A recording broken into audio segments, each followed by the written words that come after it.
जय हिंद साथियों। जिस देश का राजा अपनी प्रजा की रक्षा करने में असमर्थ हो, उस राजा के बारे में आप कुछ कहना चाहेंगे? मैं पहले आपको एक बात बता दूं, मेरी वीडियो देखकर इसको चैनल को सब्सक्राइब जरूर करना, बेल आइकन भी दबाना ताकि मेरी आने वाली वीडियो आपको मिल सके। जिस देश का राजा अपनी प्रजा की रक्षा नहीं कर सकता, उस देश का भविष्य क्या होगा आप जानते हैं। बड़ी बड़ी जंगों में इतने लोग नहीं मरते जितने हमारे देश में झूठा केस करने वालियों की वजह से मरते हैं। एक साल में 1 लाख के लगभग जनसंख्या है जो पुरुष आत्महत्या करते हैं। 1 लाख पुरुषों के पीछे जो उनका परिवार है वो कितनी पीड़ा झेलता होगा। और जो नहीं मरे वो कोर्टों में जिंदा मरे हुओं के ही समान है, जिनके दिमाग में हर वक्त यही चिंता रहती है, अब क्या होगा। एक तरफा कानून का नतीजा है ये। मेरे देश के अंदर 377, बताइए ये किस मेरी संस्कृति में, मेरे हिंदुस्तान की संस्कृति में, भारत की संस्कृति में किस ग्रंथ में 377 लिखा है?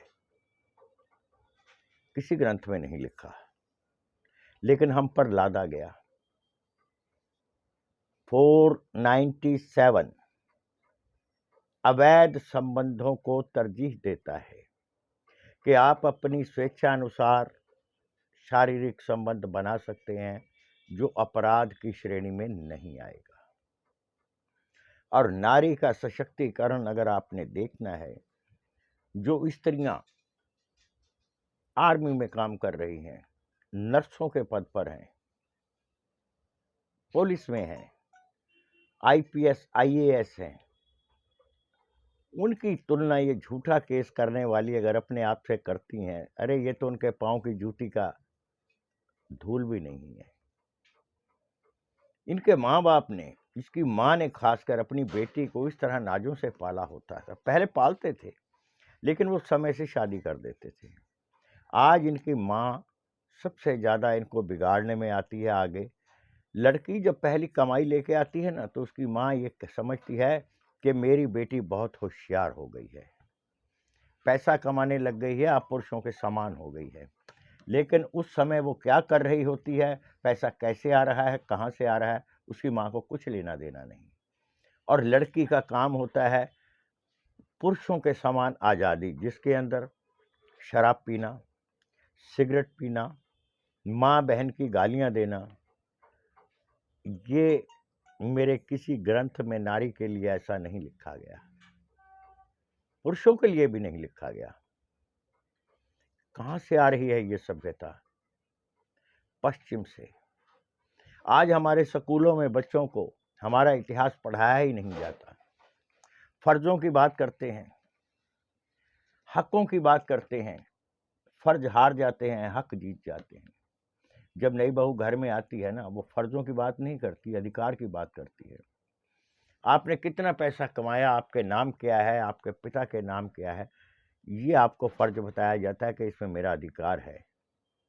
शौक से लीजिए, दम है तो अपने बाप से मांग कर देखिए, वहां तुम्हारे फर्ज कहाँ चले जाते हैं, अधिकार कहाँ चले जाते हैं। अपने बाप से तो अधिकार नहीं मांगते तुम, और जबकि वो बाप तुम्हें विदा कर चुका होता है अपने घर से कि बेटा आज के बाद तू इसके संरक्षण में रहेगी। तुम तो वो कालिदास हो, वो बेवकूफ औरतें हैं झूठा केस करने वाली, जिस शाख पे बैठती हैं उसी को काटती हैं।